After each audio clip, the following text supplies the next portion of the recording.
Et salut les gars, aujourd'hui on se retrouve de nouveau sur le BTC face au dollar et on va voir actuellement le plan bear. Et attention, j'insiste, on n'est pas sur un plan bear qui va rechercher les 12 000 $, 10 000 $, 8 000 $, même si ce plan existe également. On va regarder ici un plan bear qui peut retrouver les alentours des 37 000 $, un peu plus bas ici les 32 000 $. Je vais expliquer assez précisément aujourd'hui et petit disclaimer, ou pas petit disclaimer, mais en tout cas petite attention que je donne aux débutants, ceux qui ont peut-être regardé la vidéo d'il y a 2 jours et qui se disent attends mais CM1, il y a 2 jours tu montrais un plan ultra méga boule, maintenant tu montres un plan un peu moins boule, qu'est-ce qui se passe, comment ça se passe? Alors, les avancées, je sais que ce que je vais dire c'est le b.a.-ba et vous dites merci CM1, mais on est sur une chaîne pédagogique. Les débutants, maintenant on écoute. Il y a différents plans et vous devez faire votre propre plan de trading. Il faut également avoir conscience d'une chose, c'est qu'un trader ne gagne jamais 10 trades sur 10, qui va perdre et gagner des trades. En tout cas, concept des lots vous permettra de mettre un canevas, de mettre des points d'entrée, des points de sortie, un stop loss, etc. En fait, finalement, construire votre trade avec un risque et money management. C'est plein de concepts qui, au début, sont un peu inconnus d'ailleurs. Et malheureusement, sur YouTube, Twitter, etc., on vous en parle très peu. Le concept à apprendre, même avant de continuer à apprendre d'autres choses par rapport aux indicateurs, aux vagues des lots ou d'autres choses, c'est le money et le risk management. Si ce propos-là t'est complètement inconnu, let's go, monnaie, risk management, va apprendre ce que c'est et ensuite tu reviens. C'est bête, hein? Enfin quoi, tu peux continuer à regarder des vidéos, mais il faut que le monnaie, risk management te soit premièrement acquis et ensuite vraiment tu vas pouvoir trader et des choses comme ça. Tant que tu n'as pas ces concepts-là, ça ne va pas. Donc les 2 premiers concepts à intégrer, c'est que premièrement, tu gagneras pas tous tes trades. C'est con, hein, mais un trader ne gagne pas 10 trades sur 10. Celui qui te dit ça, c'est un gros mytho, il est en psychiatrie et puis voilà, il a eu accès à Internet et je sais pas comment il fait pour t'écrire. Et secondement, il te faut d'abord le money risk management. Si tu as pas ces 2 concepts-là et que tu es trop débutant pour comprendre que tu ne vas pas trouver sur YouTube quelqu'un qui te montre la lecture d'avenir, ça va pas. Et je te parle de manière honnête. Tu ne trouveras jamais quelqu'un qui te montre que des trades gagnants, etc. Moi, j'ai l'honnêteté de te dire qu'il y a plusieurs setups, qu'il y a un risk management, qu'il y a un stop loss dans le cas où ça va pas. Comme ça, tu perds seulement ce que tu as prévu. Bref, tous des concepts qu'il faut que tu approfondisses. D'ailleurs, avant de commencer, si tu veux approfondir, pas compliqué en vrai. Tu viens sur notre Discord. Tu viens sur notre Discord où il y a tout. Et d'ailleurs, qu'est-ce qui se passe? Oh, comme par hasard, la vague des lots d'expliquer et surtout, comme par hasard, le money management d'expliquer. Si c'est pas beau, ça. Et tu auras tout, le forum où on discute, bien sûr, de tout ça. Tu poses toutes tes questions. On aura également les lives et les rediffusions, les directs, etc. D'accord? On aura également, des zones de discussion, là où je partage mes plans. Là également, où on analyse le top 50 des crypto-monnaies et d'autres crypto-monnaies hors top 50, la bourse traditionnelle, plein de choses. Mais c'est pas gratuit, c'est vrai. La connaissance, souvent, n'est pas gratuite. La formation en elle-même n'est pas gratuite, mais il faut investir dedans. C'est comme ça. Mais du coup, la souscription à 1 mois, c'est 30 €. Tu chopes les PDF. Fais ça. Pof, tu prends les PDF déjà pour 30 €. 2 PDF, donc c'est gagné, c'est réglé. Et puis après, tu regardes les lives, etc. Sinon, après, si tu veux plus, t'as 80 pour 3 mois, 156 mois, 290 € pour 12 mois. Et l'abonnement à vie est à 560 €. Et le mois prochain, il passe à 580. Tous les mois, il monte de 20 €. Tu pourras également, si tu le veux, déduire tout ce que tu as déjà payé précédemment pour les abonnements de l'abonnement à vie. Tu m'en parles soit par mail, soit également par simplement les messages en privé. Et c'est let's go. Donc maintenant, let's go, on va analyser ceci, on va regarder ça. Et c'est le plan bear. Donc ça veut dire, ça n'annule pas le plan boule. Enfin, le plan un peu plus boule, parce que tous les plans ici sont boule pour le moment. On est, entre guillemets, tous dans quelque chose qui monte. Mais le plan extrêmement boule qui est le suivant, d'accord, je vous le montre quand même, c'est un plan qui monte déjà à un bottom fait et let's go, on pump to the moon. Mais bien sûr qu'il y a d'autres gens qui suivent un autre setup. Et moi, je vais accompagner également ces personnes-là. Ceux qui sont dans ce setup-là, avec une cassure vers le bas, tout à fait possible. D'accord? Vous avez vu toutes mes vidéos précédentes, ça fait un moment que je me dis, et c'est quand qu'on va chercher les 32 000 $. Maintenant, à voir quel est le setup qu'il va prendre, mais ça fait un moment que je me dis, mais c'est où et quand qu'on va chercher ce 32 000 ? Ça suffit de regarder toutes mes miniatures précédentes, vous allez vous dire, ah ouais, il a écrit 32 000 sur toutes ces miniatures, il y a quand même un truc. Donc, si on va les chercher, c'est trop bien. C'est-à-dire qu'il y a un beau trade potentiel à prendre à ces niveaux-ci. Comment j'ai positionné d'abord ces zones d'achat? Je vais les montrer. Alors, je vais vite aller en daily, comme ça j'ai plus de facilité à ancrer mes Fibonacci. Mais c'est-à-dire qu'on va le travailler en logarithmique et non logarithmique. On travaille les 2 échelles pour être sûr de toucher toutes les zones d'entrée qui sont pertinentes par rapport aux 50 et 61,8% de Fibonacci. Pourquoi est-ce qu'on parle de 50 et 61,8% de Fibonacci? Parce que si on corrige aussi fort, on va supposer, moi le premier, qu'on est bel et bien dans une vague 2 et que là-dedans, il y a bel et bien seulement 5 vagues et pas autre chose. D'accord? De cette manière, on commencerait une impulsive, espérons-le, sinon on va en crash jusqu'aux abysses, jusqu'au tréfonds des enfers. Et de cette façon, la zone statistique d'achat, c'est entre le Fibonacci des 50 et 61,8% de Fibonacci à hauteur de 73% des cas. Donc regardez bien, ce qu'on fait en échelle non logarithmique, on positionne un premier palier d'achat aux 50, qui sont positionnés ici, vous voyez à gauche, donc c'est-à-dire un premier palier d'achat aux 37 047 $, un deuxième palier d'achat aux 61,8, comme on retrouvera la zone de 2 et donc les bougies qui vont se finir là-dedans la plupart du temps, on met les deux zones d'achat, c'est-à-dire à 50, comme je l'ai dit, 61,8 qui correspondent ici. Attention, je suis sur le cours d'ailleurs là précisément de Binance. Les prix sur vos échanges sont différents. Vous devez mettre vos propres Fibonacci, etc. Et là, on retrouvera les 34 156. Et, si on active le logarithmique, parce que peut-être que le BTC va s'exprimer, en échelle logarithmique, qu'est-ce qu'on fait? On active le logarithmique. Et on nous ajoute ici un troisième palier d'achat, comme vous le voyez, c'est-à-dire les 61,8. Les autres 50 sont tellement proches ici, donc on va peut-être pas le placer. Si vous voulez le placer, vous pouvez mettre ici un niveau d'achat au 35 066, vous pouvez. Mais bon, 3 c'est déjà bien, 4 c'est mieux, vous allez me dire. Et ici, du coup, les 32 000, combien ça ? 32 277 $ sur Binance plus ou moins, d'accord? Et donc là, on a 3 beaux paliers d'achat avec un stop loss à positionner là-bas en dessous, d'accord? Positionné à 24 997 $. Donc clairement, une belle zone d'achat. J'ai eu une question là précédemment. Ouais, non, je vais pas l'aborder, trop compliqué. J'allais l'aborder, je lui ai bien écrit, je lui ai bien répondu par message, donc c'est bon, mais ça va être trop compliqué, ça va faire une vidéo trop longue sinon, je pense. Mais oui, non, je vais pas l'aborder maintenant. C'est par rapport au money risk management et la compréhension de la perte d'un trade et de finalement cette somme qui est toujours définie de perte. Et il n'avait pas trop compris. En fait, il n'avait pas compris, je le prends quand même, c'est qu'en fait, on positionne des points d'achat et le cours actuellement, donc là, vous voyez ici, donc sur la vidéo précédente, le cours avait fait déjà une correction en dessous de ces points d'achat. D'accord? Donc pour le reprendre, on va sur ce trade-là d'ailleurs, ici, pour le positionner, voilà. Oh, ma flèche. Mais enfin, va-t'en, zouf. Ce que je voulais faire, c'est positionner ça comme ça. Et en fait, la question, c'est, finalement, j'y viens. On a positionné différents points d'achat, vous voyez ici, mais le cours il est déjà tout en bas là, vous voyez. Et c'est-à-dire qu'il se dit, mais attends, tu es en train de parler de si tu perds ce trade, par exemple, tu perds qu'1% de trade, 1%. De ton capital. Et il est en train de dire, non mais quand moi je prends personnellement mon outil pour voir les corrections, et donc on le place au hasard, je sais pas comment il a fait son calcul, ici comme ça, je suis plutôt sur un moins 9, moins 10%. Mais en fait, là, il a fait une erreur.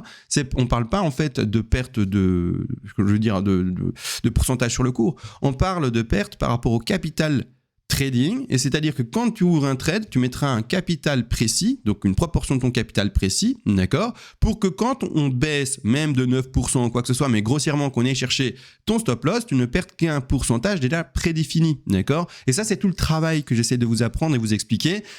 C'est que peu importe que le cours perde 9, 20, 30%, ce qui fait quand il va chercher ton stop loss qui est positionné par rapport à cette ligne blanche, c'est que tu vas perdre 1, 2, 3%, donc un pourcentage défini de ton capital trading d'office et pas autre chose, tu vois.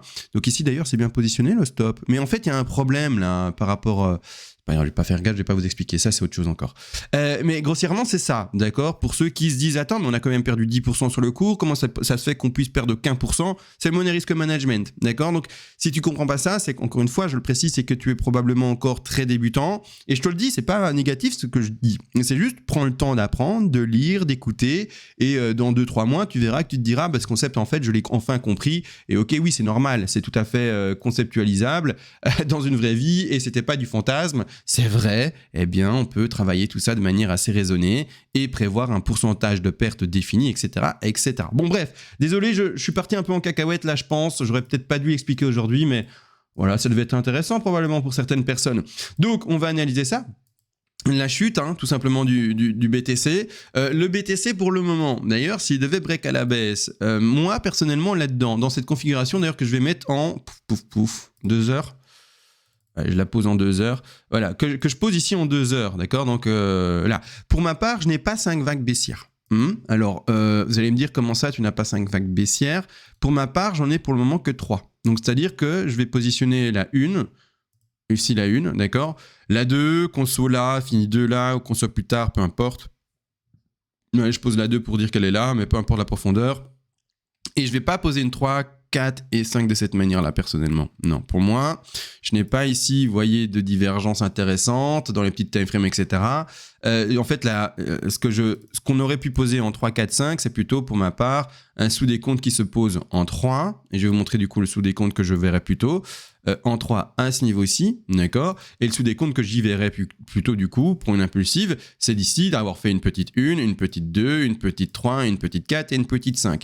Même chose, si vous avez fini avant peut-être bien votre 2, et bien à partir de ce moment-là, partir sur une petite 1, une 2, 3, 4, 5, et bref, je ne vois pas, bien, comme je vous l'ai dit, avoir fini la 5, si vous voulez, à ce niveau-là, d'accord. J'essaie de le repositionner. Non, je ne le vois pas comme ça. Personnellement, je le vois plus précisément comme suit, d'accord. Donc, c'est-à-dire une 3 là-bas. C'est-à-dire que ceux qui sont sur l'impulsif baissier, je ne sais pas si vous y êtes, mais c'est-à-dire que vous allez devoir voir une 4 et elle commence à être vachement longue. Donc j'ai du mal à me dire qu'on est sur 4. Donc moi personnellement je retire ça, d'accord, avec l'explication etc. Et je vais plutôt poser une A, B, C. Donc une A, B là ou B après, c'est pas important, B, C, d'accord. Et là maintenant on construirait pour continuer à descendre soit une flat, d'accord, mais c'est-à-dire que ça voudrait dire d'office un rebond au moins dans la zone des 90% de Fibonacci. Et dans le trade, ceux qui ouvriraient un long maintenant pour jouer le rebond d'une flat, donc d'une B ou d'une X, c'est un peu compliqué, d'accord. Clairement, mettre un seul TP aussi agressif là-bas en haut, c'est un peu compliqué. Donc, ce qu'on va pouvoir préférer à poser ici, c'est plutôt une WXY. Donc, on va prendre une WXY, hop, je pose ma W, ma X à attendre. Si le rebond est si fait pour une X, ce serait étonnant. Donc, quand même, normalement, un break de ce truc vers le haut, une X et puis aller chercher une Y, d'accord. Pourquoi je précise ça ? Parce que, regardez bien, normalement une X, ou voire même une B, va normalement chercher une B dans une zigzag, mais là, comme on a 3 vagues pour ma part devant, c'est différent, mais va normalement chercher ces alentours des 38,2. On est actuellement que à 23,6. Je ne sais pas si vous le voyez, on est uniquement à 23,6, donc il faut en avoir conscience. Donc du coup ici, de nouveau... donc attention, ce Discord-là qui vient de s'afficher comme de nouveau un pop-up, c'est pas un accès à vie à 1 euro pour le Discord de Crypto-Monnaie Analyse FR. C'est pour, bien sûr, ici, vous le voyez probablement, le Discord qui a été ouvert il y a maintenant 3 jours sur l'intelligence artificielle. L'intelligence artificielle, je reprécise, c'est, vous le savez peut-être pas, mais la révolution qui se passe tous les 15 ans. Il y a 15 ans, c'était, pour ceux qui sont éveillés, la blockchain et les crypto-monnaies. Il y a 15 ans encore avant, donc il y a un peu plus de 30 ans, dans les années 90, c'était Internet. Et maintenant, j'ose supposer qu'enfin, c'est l'intelligence artificielle. Les gens intéressés, venez sur le Discord. On y aborde d'ailleurs le no-code en ce moment, c'est abusé. On va loin dans le trip. Le no-code, c'est abusé. Je découvre, je suis hyper curieux comme gars et vous allez voir que vous allez apprendre plein de choses. L'intelligence artificielle, la révolution de fou. Bref, let's go. On va regarder maintenant de nouveau ça. Avant qu'il y avait eu ce pop-up, bien sûr, mise en scène. Mais qu'est-ce que je suis magique dans mes mises en scène, c'est incroyable. Maintenant, on repart WXY et... le rebond, en fait, de ceci doit normalement aller chercher, comme je vous l'ai dit, les 38,2 statistiquement, d'accord. Donc, au moins avoir un rebond, donc une cassure de ce bazar, pour aller retrouver les alentours des 44 484, 44 500. Voilà, c'est beaucoup mieux, j'arrondis à 1 au-dessus. Et peut-être même au-dessus. Donc, celui qui ouvre un long, un TP à prendre ici, d'accord, aux alentours des, comme j'ai dit, 44 500 plus ou moins, puis un TP à prendre ici aux 45 003, puis un TP ici à prendre aux 46 100, puis un TP, bref, vous aurez compris, les TP sur les Fibos, si vous savez trader, normalement, vous savez faire ce concept-là. Et puis après, enfin, quand on aura fait notre rebond, break vers le bas. D'accord. Et aller chercher peut-être une Y, puis peut-être une X, puis une Z, puis peu importe, plein de configurations encore, mais on n'y est pas. Donc pour le moment, je travaille que le rebond avec vous. Et puis cassure vers le bas, vous aurez compris, pour aller retrouver les zones que je vous ai données au début de vidéo. Mais, c'est-à-dire que dans la config qu'on est en train de faire là, qu'est-ce qu'on nous a fait? Un retracement à combien là? Donc qu'est-ce qu'on est en train de faire ensemble? C'est de construire la X. Et qu'est-ce qu'on nous a fait là? Curieux de voir si on a été chercher les 90 en fait. 90 plus, et en log, en log ça change rien, l'intensité de différence de prix est trop petite, ça ne change rien du tout. Et donc du coup, on partirait potentiellement pour faire cette X en flat ou en WXY. J'installe une flat pour installer une flat, ça peut être une WXY aussi. Voilà. Quels sont les objectifs haussiers de ce truc?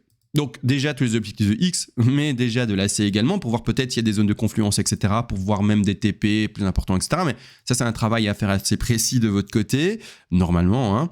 Ici, on va retrouver donc toujours quand on monte du non-log. Si vous mettez en logarithmique, même si là maintenant, c'est pas très important, étant donné que, soyons transparents, la différence de prix en log et non-log n'est quasiment pas perceptible, et donc les Fibonacci seront quasiment pas différents, mais quand même, on prend l'habitude de quand on met un Fibonacci d'extension qui va vers le haut, de le mettre ici en l'occurrence en non logarithmique. De cette manière, bon, ben regardons ça.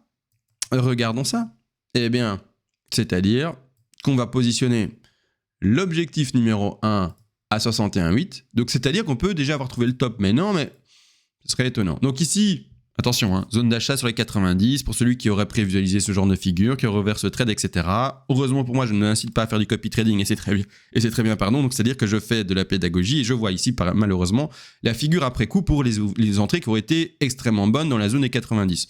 Mais non, c'est pas grave, maintenant que le disclaimer a été dit, eh bien, on aurait dû prendre une zone de prise de bénéfice. Et donc, par rapport à la zone d'achat classique que quelqu'un aurait pris peut-être, là-bas en dessous, je vais mettre des rectangles rouges maintenant, c'est-à-dire en fait les 61,8 qui sont là, d'accord, donc zone de revente de sa position d'achat, c'est du trading, on achète en bas, on revend petit à petit, on prend des bénéfices. Les zones de rouge du coup là, c'est des prises de bénéfices par rapport à sa prise d'achat. Ensuite, la deuxième zone de bénéfice sera à prendre ici au 100%, c'est-à-dire 43 572 $, on n'y est pas encore.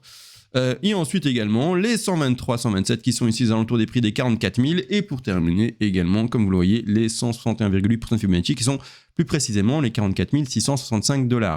Ah, j'ai oublié de dire, désolé, pour le Discord, intelligence artificielle, il se retrouve bien sûr dans les commentaires. D'accord, j'y réfléchis, je dis attends, j'aurais pas dit comment rejoindre ce Discord. C'est dans les commentaires, c'est le lien tout simplement et c'est à 1 € l'accès. Pourquoi ? Pour bien sûr protéger de tout ce qui est raid, tout ce qui est botting, etc. Un bot ne va jamais payer 1 € pour entrer sur un Discord, alors qu'un humain, il va se dire, bon, 1 €, hop, je le mets et j'ai accès à la vie au Discord.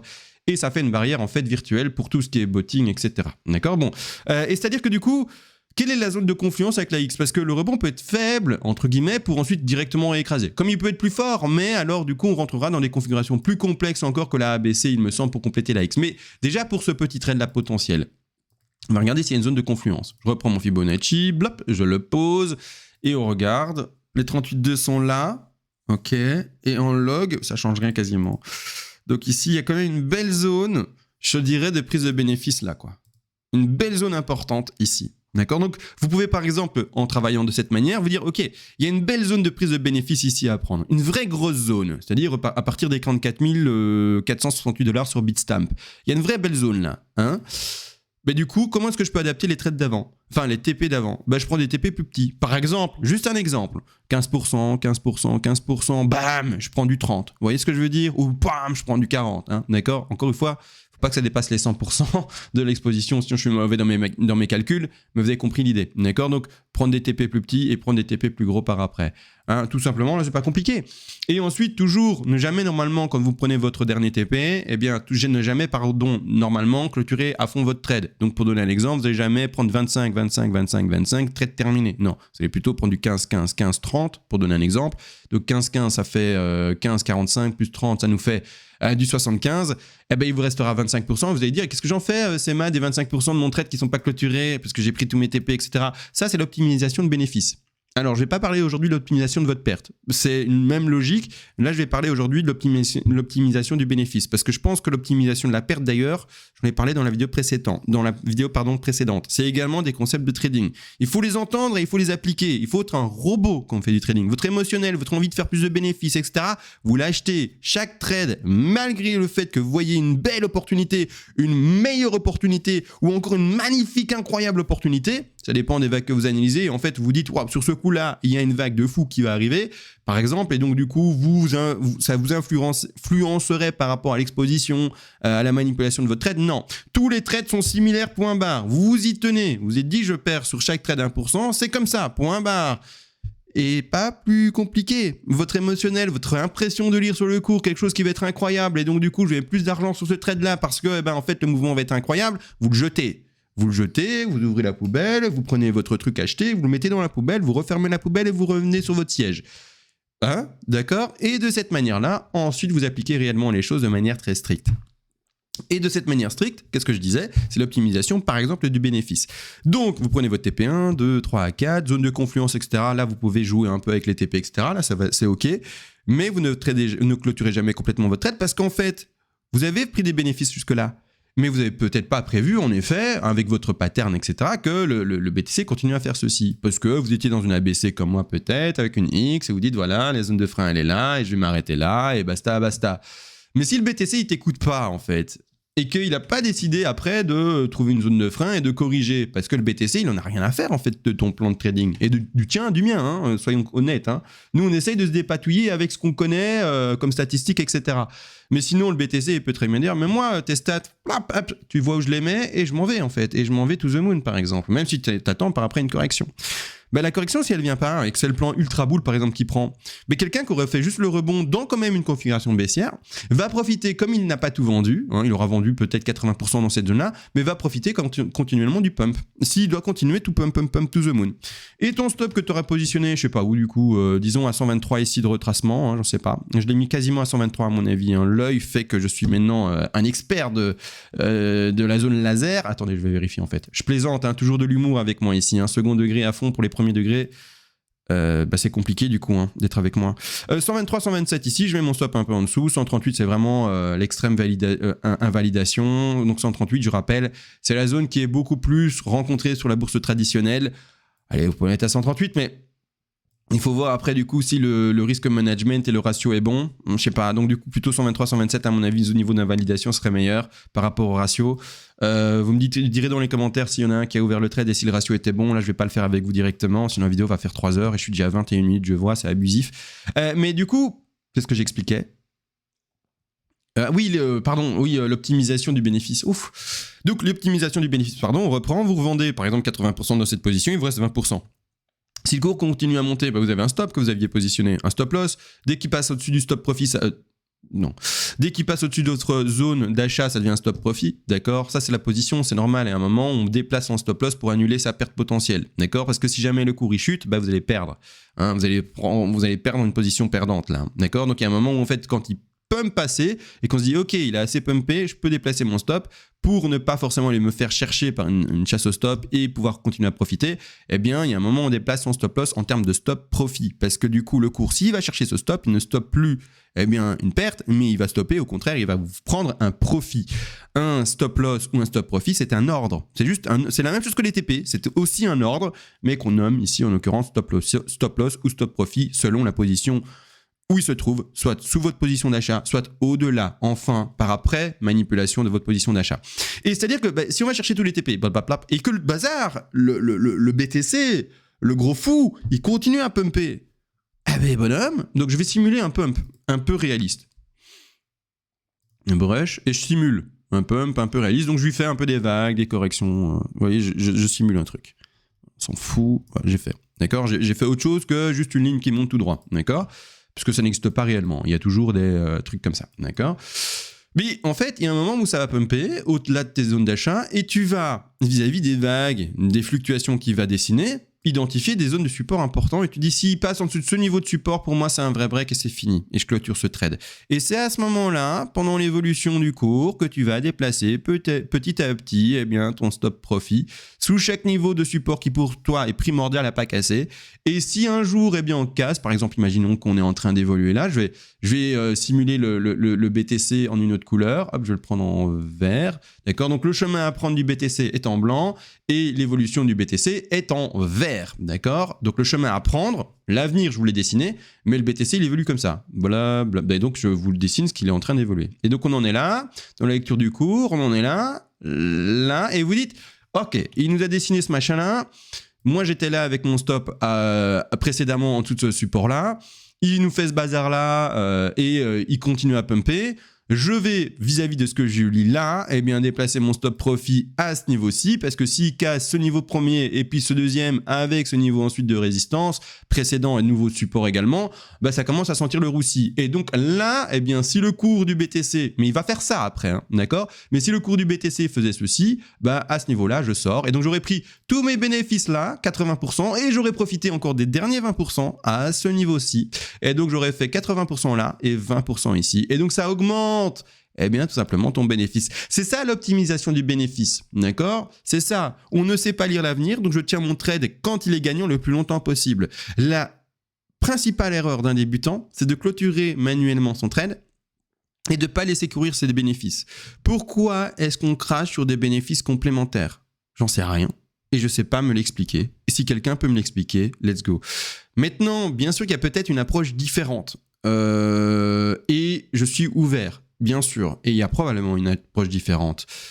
Probablement. Je réfléchis. Si, ok, je l'ai. Pourquoi quelqu'un ne choisit... Je l'ai. Pourquoi est-ce que quelqu'un, par exemple, n'irait pas dans cette logique que je viens d'expliquer, d'optimisation de bénéfices avec un déplacement de stop profit et donc ne jamais clôturer manuellement son trade, etc., etc. Pourquoi quelqu'un ne suivrait pas cette démarche? Ce serait quelqu'un, et alors attention, ce ne serait pas déjà un néophyte. Un débutant ne ferait pas ça. Un débutant, tu dois faire ça. Ce que je viens d'expliquer, c'est ça que tu dois faire. Tu ne feras que le cas de figure que je vais expliquer maintenant si tu es avancé. Donc les gens qui se disent CMA, moi je clôture mes trades manuellement, vous devez être avancé. Si vous faites une rétrospective sur vous-même, donc un diagnostic sur vous-même, vous dites ouais bah c'est cool, t'inquiète, je suis avancé, c'est ok les gars, cool. Mais c'est-à-dire que les personnes, et donc là j'explique aux débutants ce que vous êtes en train de faire, hein, les personnes plus avancées, c'est-à-dire que les personnes qui clôturent leur trade manuellement ont un concept de risque-reward un peu plus avancé et un peu plus agressif. Risque-reward, je le traduis en français, c'est le risque, nickel, reward-récompense. Et c'est-à-dire qu'en clôturant manuellement, elles prennent plus de risques, d'accord, pour avoir un reward plus important. Parce que dans cette conception-là, si en fait elles partent du principe, eh ben, écoute CM1, moi je décompte une ABC, je suis assez agressif et point barre, on va aller jusque-là et puis après on va corriger. En clôturant leur trade, au dernier niveau du coup, en prenant le TP1, TP2, TP3 et ici. Et elles disent je le clôture ici, c'est terminé. Je prends 25, 25, 25 ou je le clôture manuellement parce qu'après ça va faire ça. Mais si ça fait bel et bien ça, elles ont optimisé leurs bénéfices à 100% là. C'est-à-dire qu'elles ont pris tout leur bénéfice jusqu'au climax, jusqu'au point maximum. Et puis en fait, effectivement, ça corrige. Elles essayent de faire le sniper, d'accord? Mais c'est-à-dire, si elles ont eu tort et que ça continue à monter, elles auront clôturé leur trade là et elles auront finalement pas le bénéfice complémentaire là-bas en haut. Donc, c'est prendre plus de risques, entre guillemets, pour éviter finalement malheureusement un bénéfice complémentaire, mais c'est prendre plus de risques dans le cas où effectivement leur calcul est parfait, que la correction se fait, et donc là ils auront optimisé bien sûr leur prise de bénéfice à ce niveau-là, d'accord? Parce que quelqu'un qui attend forcément la hausse comme je l'ai expliqué, mais que c'est la baisse qui se fait bel et bien, je vais la mettre en rouge, mais que c'est la baisse qui se fait bel et bien, hein? Quelqu'un qui attend la hausse va se faire sortir par rapport à son stop profit, qui aurait été, à un moment, si on va là-bas en haut, déplacé vers le haut, sous un support important, mais qui fera également office d'un dernier take profit, hein, donc un stop profit, mais plus bas. Donc, sa moyenne de revente sera plus basse. Mais ça, c'est la façon de faire pour un tout débutant. Maintenant, quelqu'un qui veut prendre plus de risque-reward, il peut aussi. D'accord? Donc, voilà, j'ai été un peu... en fait, comme je suis sur une chaîne YouTube, il faut que je sois extrêmement pédagogique pour le débutant. Je veux éviter que le débutant fasse des erreurs de débutant, d'accord? Et je veux que les techniques de personnes avancées restent bien sûr entre les mains des personnes avancées. Donc vous devez faire un réel travail de sagesse sur vous-même, d'accord? C'est-à-dire savoir si vous êtes débutant ou pas. Et ça, je ne peux pas le faire pour vous. C'est à vous de savoir. Et pour le moment, selon votre finalement expertise, votre connaissance du sujet, et donc le fait d'être déterminé dans une case débutant ou non, adapter la technique que j'ai expliquée. À vous de voir. De toute façon, il y en a d'autres aussi. Hein. Je ne dis pas qu'il n'y a que ces deux-là. Mais en tout cas, c'est les deux principales que je vois à appliquer. Et une qui me semble mieux que l'autre quand on est débutant. Quand on est avancé, là, après, on fait ce qu'on veut. D'accord? Mais un débutant, optimisation de bénéfices soft. Et après, si tu es avancé, tu prends un risque reward plus important si tu le veux. Est-ce que j'ai tout expliqué? Oui. Venez d'ailleurs sur le Discord de Crypto-Money Analyse FR. Également, en fin de vidéo, vous le savez les amis, j'ai très peu de commentaires et j'ai remarqué que dans la dernière vidéo, j'ai pas demandé de mettre des merci, etc. J'en ai eu, je crois qu'il y a eu 10 commentaires maximum sur une vidéo qui a fait 8000 vues. Ça fait mal. S'il vous plaît, vraiment, aidez la chaîne. Aider la chaîne, je pense que quand même YouTube algorithme sera content en voyant qu'il y a des interactions et mettra peut-être mon contenu beaucoup plus en avant. Mettez un petit merci, ça vous prend 3 secondes à écrire. Mettez un petit like, un dislike si vous voulez, c'est pas important.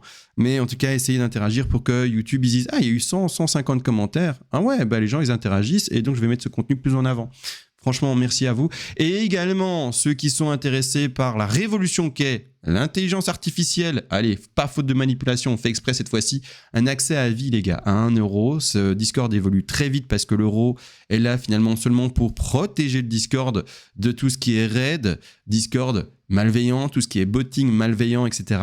1 euro, le botting, etc. ne s'est pas rentré sur le site parce qu'il y a 1 euro comme barrière, il ne s'est pas allé sur le site de paiement, etc. Et un hacker ou quelqu'un de malveillant ne perdrait même pas le temps de payer 1 euro. Donc c'est à ça que sert surtout l'euro de barrière, et mettre un petit euro également dans le chapeau. Et sinon, on voit tout dessus, génération de voix, génération d'images, génération de vidéos, génération également de no-code, d'automatisation. Bref, en fait, on est à fond, et ne loupez pas le train. C'est pas une blague, loupez pas le train, les gars. Le BTC, c'était le train précédent. Pour moi, je pense que le train actuel, c'est l'intelligence artificielle, c'est la révolution réelle en fait, et entourez-vous de gens qui s'intéressent et qui, bien tout simplement, sont curieux dans le domaine. Vous allez voir qu'au début, vous n'allez peut-être pas voir forcément l'application possible pour vous, mais en creusant le sujet, vous allez vous dire « Ah ben si, en fait, je peux appliquer en fait le no-code ou l'intelligence artificielle selon la vidéo, le son, l'image, etc., etc. Je sais pas moi, plein d'autres concepts également, le langage, etc. En application dans tel ou tel domaine de ma vie privée ou de mon business. Vous allez voir, c'est oufissime. Plongez dedans, entourez-vous de gens qui sont incurieux du truc, et c'est là qu'on apprend et qu'on finalement découvre ces zones d'application. Allez, sur ce, des bisous, on se retrouve sur tous les Discords que j'ai partagés, et on se retrouve du coup également à la prochaine. Ciao les gars.